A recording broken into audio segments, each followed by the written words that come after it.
We're talking business, nothing but talk. This is the Coast Business Radio Podcast. Kate Carnell AO is the Australian Small Business and Family Enterprises Ombudsman and is an independent advocate for small business owners. The office has powers to influence lawmakers and ensure legislation and regulations are put in place to help small business grow. Kate, welcome. Thank you very much for having me today. Okay, now tell us about the importance of the role for small business and family enterprises.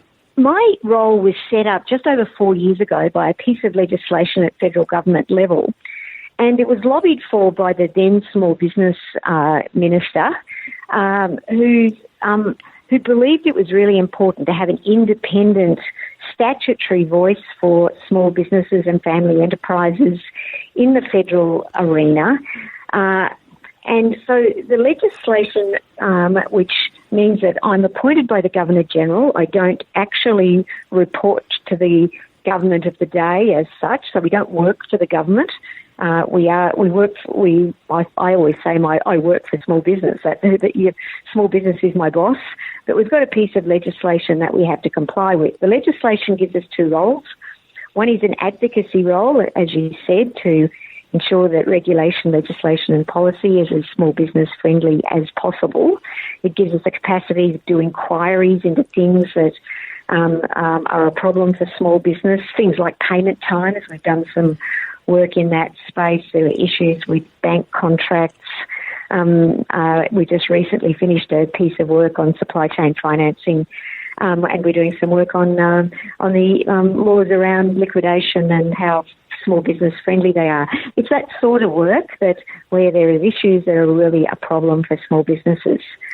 So we've got that bit of what we do, and actually we've got in that space sort of mini Royal Commission powers, so we can seek documents, we can have for hearings, do those sorts of things, and then we have a more traditional role of an ombudsman, is that we can help small businesses who have got problems with big business or with government, certainly at federal level, and we work on their behalf to get justice. And they're regularly, businesses that haven't been paid, businesses that, that stuff that's been delivered to them isn't fit for purpose. There's a range of issues that we deal with. So fundamentally, as I said, my boss is small to medium or small businesses and family enterprises. The legislation says under 100 employees. So, that's about 99% of businesses in Australia, really.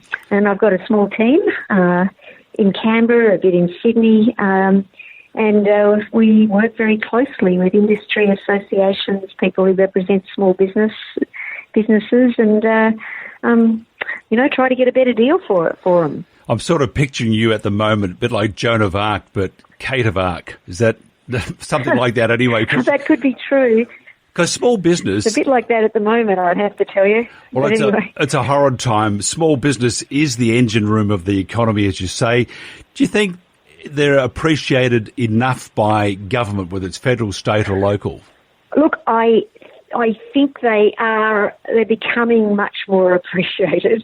As I said before, small businesses are the majority of businesses in Australia. The ATO's definition of small business is businesses with under a $10 million turnover. Now, 99% of Australian businesses fall into that category. The Australian Bureau of Statistics have a definition of under 20 employees. Now, 97% fit into that category. And, of those 97% that have less than 20 employees, 75% have less than 5. So, there's a lot of businesses and they're quite small, but they employ about half of the workforce in Australia and they make up over 40% of the GDP. So you can't negate how important this sector is, in terms of economic growth, in terms of job creation, and so on. But, unfortunately, traditionally, governments have seen business as sort of amorphous.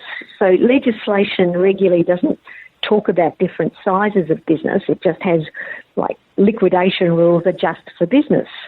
Now, there's a big difference between BHP and the local fish and chip shop. So rules that work for BHP, on the whole, are far too complex and difficult, and by the way, time-consuming for little guys. So I think where we haven't accepted, we've got it wrong generally with business, is that we haven't seen that small businesses are really very different from very large enterprises. What are some of the issues that have emerged with the coronavirus and the current shutdown for small business? Look, small businesses have suffered more than anyone in this space, and probably by a country mile. When you think of all the restaurants and cafes and beauticians and nail shops and people in the event space, people who support funerals and weddings, events organisers, florists, people in the hospitality space, tourists, and the people in tourism, a lot of the businesses in the areas I've just spoken about are small. And they've either been forcibly closed or ended up in a scenario where they're servicing an industry that is closed. Like, it's not a good time to be a wedding planner, or a florist that does funerals or weddings or whatever. Now, they haven't been forced to close, but they've got no business because, we're not having weddings, or, not big events, or people who are in the tourism space. It's hard to book a trip for someone because you're not allowed to go anywhere. So right at the moment, I think the thing that's really important to remember is everyone's hurting here, but small businesses are doing it a whole heap tougher, on average than anybody else. And of course, all of the people who work in this space work for small businesses, similarly doing it incredibly tough. And so, the challenges right now is how we ensure that there are policy settings in place that ensure as many of these businesses will be able to reopen and will have a future. And the governments generally have come up with some great policies. The JobKeeper policy that allows small businesses or businesses generally to keep their staff on during this downturn or closure is a huge positive. There are some rough edges on the policy, there's no doubt, as is inevitable in this, in these sort of really scenarios where policy is being made really, really quickly, and it has to be. But, at the end of the day, businesses can only survive if they've got business. So I think our challenge, all of us, has got to be, we've got to use local. We've got to really focus now on keeping Australian businesses afloat, buying Australian made, using Australian-based businesses, Australian services. It'll be a long time until I think the world economy is opened again, so we've really got to make sure that we keep our economy working as much as is possible. Are the banks stepping up? I mean, the Prime Minister came out and said $105 billion extra to loan to keep businesses just chugging along. Maybe I'm living on another planet, but in reality, the banks are on one planet, and I won't say which planet it is, but it's a little bit rude, and we're on another planet. Yeah. So the banks, have they actually learnt from their mistakes from a few weeks ago? I tell you what, they're behaving a whole lot better than they would have before the Royal Commission, is my experience here. So, look, the fact is the banks have stepped up, and I've been one of the, a big critic of the banking industry generally and the way they've treated people generally, but small businesses in particular.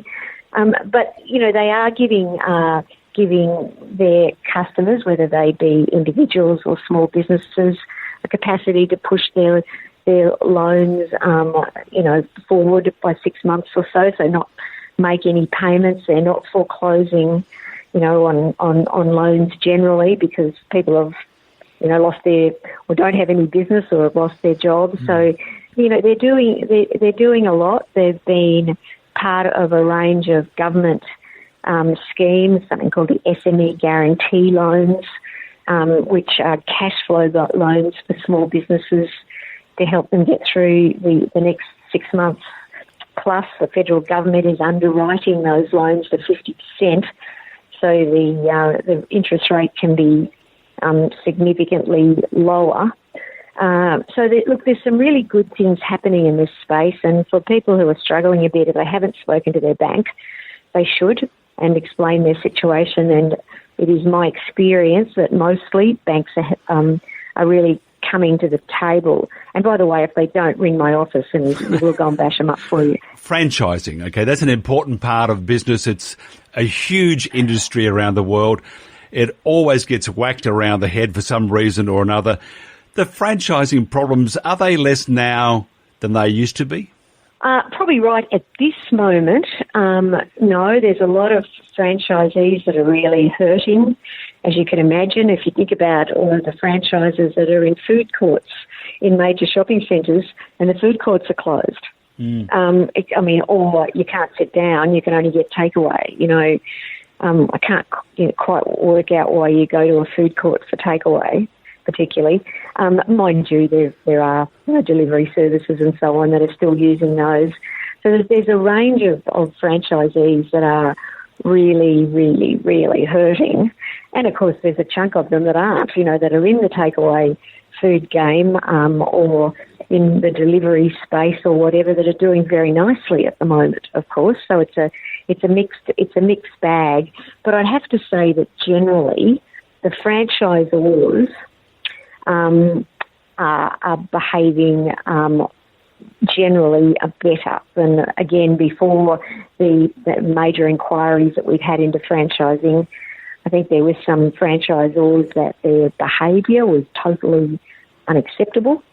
The way they treated their franchisees wasn't in any way fair or equitable. And I think that the increased regulation in that space, the mandatory franchising code, which we administer out of my office, that requires franchisors to come to the mediation table when a franchisee has a problem, have really helped. They've really made franchisors realise they can't get away with bad behaviour. That said, right at the moment, the franchisors are hurting too. It's a tough time, isn't it? I think, Mike, the challenge is got to get the economy up and running as quickly as possible, while keeping in mind the issues of keeping the COVID-19 under control. But I think we need to. Every week that we don't get things reopened are another few small businesses, franchisees, and others that will really struggle to be a viable business in the future. What would you like to achieve in your role as the Ombudsman? Say, when you decide to hang up your laptop and sit back with a shardy. Yeah. So what would you like? Yeah, cool. Yeah, that's right. And a barbecue and lobster, of course. What would you like to achieve? When you can do that again. Look, what I'd like to achieve is I'd like to have, particularly federal government, because that's what we focused on, federal government regulation and legislation, much more appropriate for small businesses. And I'll use the industrial relations legislation as an example. The Fair Work Act is 960 sections, 250,000 words, and that's before we even start to talk about the 122 different awards that we've got. Now, that's, the retail award is for, big businesses and really little businesses. Big businesses, of course, have the options of having enterprise agreements and so on, but it's not really an option for small businesses. The system is complex is incredibly complex. And when you think most small businesses, 5 people, the person who does the wages, is the boss, who also works behind the counter or in the kitchen or whatever, is doing the wages at 11 o'clock at night. We've simply got to have a system that makes it easier for small businesses to employ, to get, to make make wages correct, so that they don't end up on the wrong side of the Fair Work Commission. We've also got to make it easier for small businesses to be able to upsize and downsize much easier than the current legislation allows them to do. If we want small businesses to grow, there'll be good times and bad times. We're going through bad times at the moment, but that means you've got to be able to adjust your staff to whether it's good times or bad times. And at the moment, the current system isn't very flexible at all. So I must admit, I would like a industrial relations system that's much more appropriate for very small businesses that don't have that don't have HR sections and don't have people who do the wages for a living. I'd also like a tax system that was significantly simpler for small businesses. My experience is most small businesses really want to do the right thing, but they're working 60 hours a week plus often in their own businesses, in their businesses. Their capacity to be able to manage really, really complex requirements are very low. And I don't think we should be telling small businesses that they should be spending hours and hours and hours on this complex bureaucracy when they could be spending it with their family or in their business. Now, if somebody wants your help or just have a chat about the lobster and the Chardonnay you're going to have when you retire... Yeah, that's right. I'm very happy to chat about the Chardonnay. A lot of small businesses in the wine industry. We're very keen on small business. So but how do they get hold of your office or yourself? Look, we've got a website, which is the Australian Small Business and Family Enterprise Ombudsman, asbfeo.gov.au. You can go onto our website. If you've got a complaint, we've got an area on that website where you can put your complaint in online, but there's also a phone line which you can ring and talk to a real person. So we have real people that talk to you if you don't want to use the website. And can I just say right now, we've got on our website, we've got something called My Business Health.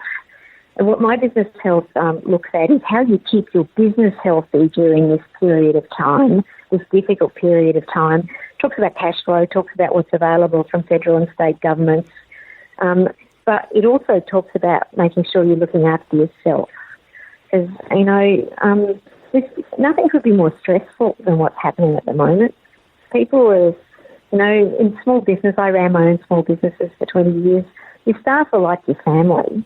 You've had to close, you haven't got any work for your staff. That's traumatic in itself. A business you might have put years and years and years of blood, sweat and tears into looks like it's going to, hit the skids.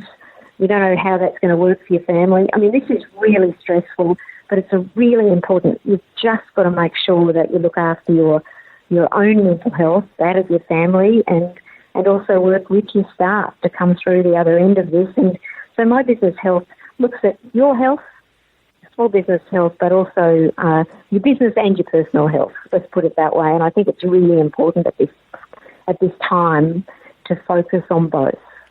Kate Carnell AO, the Australian Small Business and Family Enterprises Ombudsman. Thank you very much. It's a pleasure.